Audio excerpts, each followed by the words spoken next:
Vous savez que j'ai toujours des problèmes pour parler de la situation internationale.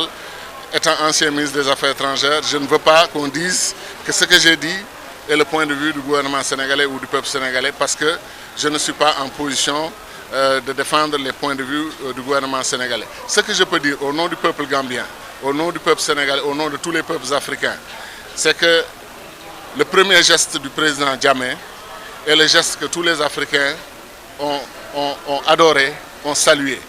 Et c'est ce geste-là qu'on voudrait voir continuer, c'est-à-dire que la Gambie a besoin de garder son unité, de garder sa stabilité et de garder la paix. Si le président Jammeh, avec la déclaration d'hier, qui a pris le monde de court, qui a pris l'Afrique de court, qui a surpris tout le monde, si ce sont des conseillers qui lui ont dit d'aller dans cette direction, ils lui ont fait un immense tort. Le monde entier était en train de réévaluer son appréciation du président Jammeh. Les critiques sont nombreuses et il le sait. Mais par-delà les critiques, les gestes qu'il avait posés en sortant par la grande porte avaient été salués.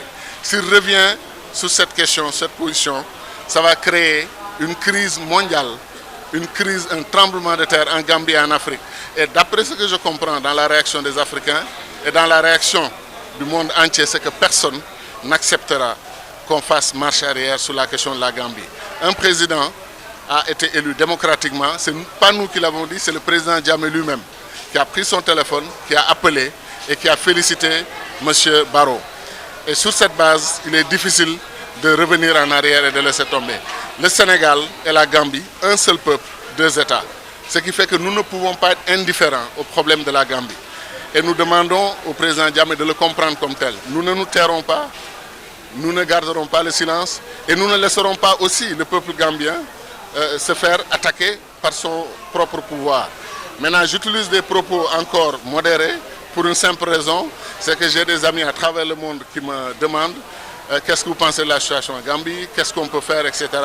Alors, si on veut jouer un rôle positif pour apporter une solution, on ne peut pas dire certains propos d'une certaine manière.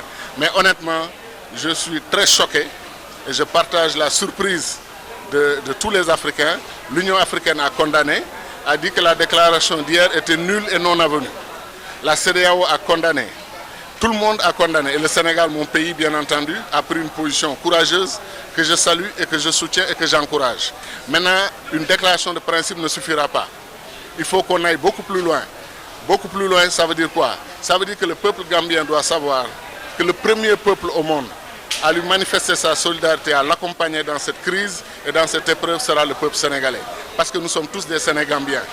Et de ce point de vue, nous espérons qu'une solution rapide sera trouvée pour préserver les intérêts des uns et des autres, mais surtout pour respecter la décision du peuple gambien. Et cette décision a été exprimée il y a une semaine, que le président Jammeh l'avait acceptée, et nous lui demandons de continuer à accepter la vérité sortie des urnes, qui est qu'il a perdu les élections démocratiquement, pacifiquement, et il faut préserver la paix en Gambie, qui est la paix au Sénégal d'ailleurs, et qui est la paix dans notre sous-région.